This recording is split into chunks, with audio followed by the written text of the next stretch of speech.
During my lifetime, I have lived through several pretty intense earthquakes. And one of those, of course, was the 1989 earthquake in Northern California. There's a moment in an earthquake where there is this sense of size and how big it is. And those that have been intense, the few that have been intense that I've lived through, you have a moment where you realize this is not just a small little tremor. And there's a kind of fearfulness that sets in that is quite natural, I think.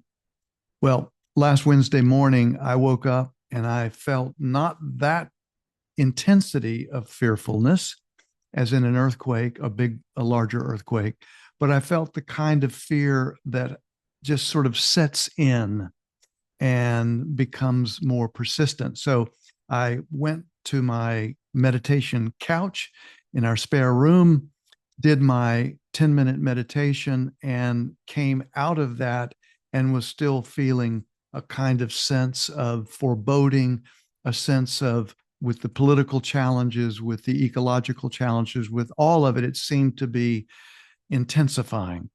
And so, as I often do, I turn to poetry, to write some, to read some, to speak some.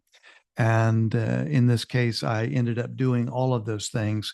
And the piece that came out from this difficult day and morning was a piece called How to Be Less Fearful to Remind Myself.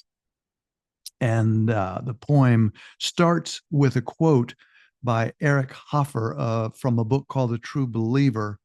And this was a book about the difficulties of working with authoritarianism. And the quote goes like this: faith in a holy cause is to a considerable extent a substitute for the lost faith in ourselves.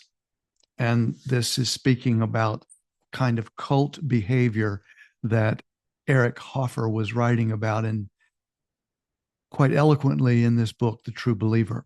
So the poem goes like this: how to be less fearful to remind myself. And you now understand the context within which I stepped into this writing process. The poem goes like this: what if we, what if we are the only Calvary that's actually coming? What if we are the only Calvary that's actually coming? What if the kindness we seek, we must bring ourselves? Well, let me just step out of the poem for just a moment to say that the image I had was that there's nobody coming to save us, whether that's politically or ecologically or with the social challenges that are being experienced in many places in the world. And so it occurred to me that if someone's going to save us, it will have to be us. There's that old expression, we are the ones we've been waiting for. And that is a slightly comforting thought, but it's also one which comes with a great deal of responsibility. So the poem again: what if we are the only Calvary that's actually coming? What if the kindness we seek, we must bring ourselves? Of course, glimpsing the dangers of true believers brings their mischief and mayhem into a sharp relief. But still, we also see how faith in ourselves can redeem the world a little from the brutal strength of fear alone. Let's not let might makes right. Let's not let might makes right so easily conceal itself in the corrupting, corrosive claims of some false certainty. Let me just step out for just a second. Often, as a defense mechanism, I think we begin to bear down on ideas as though we are absolutely certain that if this happens and that happens and that happens, then everything will be fine. And the more I step into these challenges, the more humble I get. The more humility tells me that there is not nearly as much certainty as we would like there to be. And so that's where I had this image of a false certainty and all the difficulties that that in itself can cause.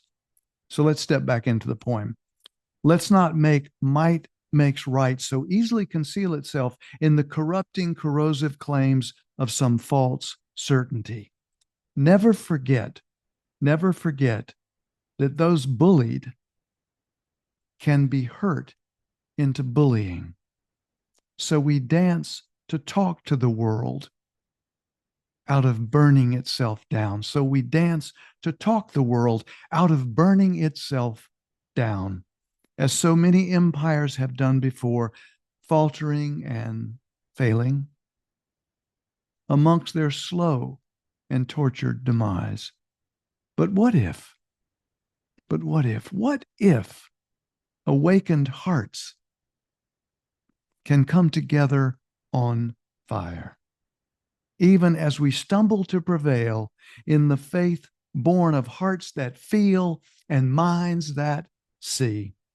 Time to summon a new faith, time to summon a new faith in our fledgling phoenix. This battered bird, barely moving, one more time. Do that rising trick from the ashes again. One more time. Do that rising trick from the ashes again. So, as I've often said on this podcast, and I believe this, that if we are to step into writing, we can't help but cohere. So I could see after I wasn't trying to make the words do something. I edited, of course, later. But what was happening is I wanted the words to come forth, as I experience often in the writing process, and have the meaning come forth without me attempting to push and shove the words around. That's why I often say that when you're reading a poem, if it's touching you, if you're feeling something, moved by it, then you are being very creative yourself, because you are stepping inside that poem and you are creating the meaning for yourself in that poem. I've often said that if the only thing in a poem is what the poet put in there, it is thin gruel. Now, what I mean by that is that if a poem is written with a kind of full reverence for the language, for the process, then things will come forth in that process that even the poet did not know they were going to say, or the writer did not know until it came through the words. And so this for me was a process in this poem. Like one of the insights, I looked back later and I said, the lines that say, never forget those bullied can be hurt into bullying. Never forget that those bullied can be hurt into bullying.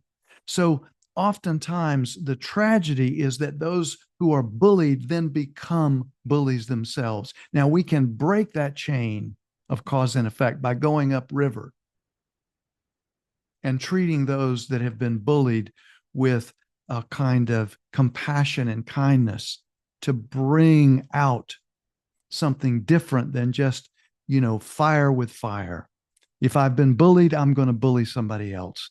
How do we break that chain? That's what I think I was talking about. So I said, so we dance to talk the world out of burning itself down, as so many empires have done before, faltering and failing amongst their slow and tortured demise. Now, there are some obvious parallels that are going on in terms of empires that are now in trouble in this world, and one in particular, the US. And how do we try to recreate something that is way more skillful? So Um, and the poem then has a what if in it, a big what if. But what if awakened hearts can come together on fire? Now, there's the notation in the first of the poem about we are the Calvary. If the Calvary's coming, if somebody's coming to save us, it is going to be ourselves. So, what if awakened hearts can come together on fire? That was the image that came to me. Even as we stumble in humility, even as we stumble to prevail. That's not like we know exactly what to do, but we know we need to put one step, hopefully more and more skillful, in front of another. And then the poem says, in the faith born of hearts that feel and minds that see. I've talked about that so many times on this podcast, that if we can bring our heart and our head together, the ideas, the meaning, with the emotional meaning, with the felt sense of the world, that now we have something that is really powerful. Head and heart coming together. So I said, a faith born of hearts that feel and minds that see. Time to summon a new faith in our fledgling phoenix. Well, of course, I'm talking about the phoenix which rises from the ashes. That was the image that came to me.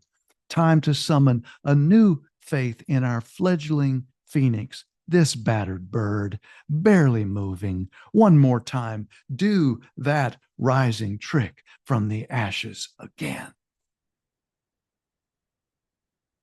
Now, the faith that I am speaking about here, as I see the words, as I go back and see the old expression, to hear yourself saying things, writing things that you did not know you knew. And one of the things is that a faith that is born on our own experience of our internal felt sense, our own experience of the world, is different than believing what somebody says. That's the coordinates of a cult, as Eric Hoffer is talking about in The True Believer. A cult is a group of people who are believing, have beliefs that have been assigned to them. And of course, it matches something in their internal experience, but it is not faith in the sense that I'm speaking about it here. Faith in our own senses, our own bodily senses, our own experience in the world. It's a different faith. I was thinking that the portable principles that I was thinking about from this last week is that there's a sense of surrendering in the moment. So finally just saying, okay, I am feeling disappointed and I'm feeling in a difficult mood. I'm feeling some fear. And to be able to just step into that, not run away from it, but step into it. So I said, surrender to the moment. The second thing, make some meaning. I don't know about you, but I have this urge when the world, somebody once said that poems are small little, it's like where they cohere in meaning. It helps us cohere in moments of meaning. And so I think writing and reading good poetry can do this. By writing, reading, or hearing, words needed is the note I made. And finally, to keep moving. And the note I made for myself, whatever that means for you right now, to keep on moving. One more time, to come together, time to summon a new faith in our fledgling phoenix, this battered bird, barely moving. One more time, do that rising trick from the ashes again. It doesn't mean that the fear all goes away. No, that's not realistic, I don't think. It means that we use the fear as fire, as our creative process to step in, to make meaning, to bring together head and heart, to do all those things that I have to learn over and over again. It's one of the reasons why I love poetry, because I can keep going back to the well for another drink. Okay.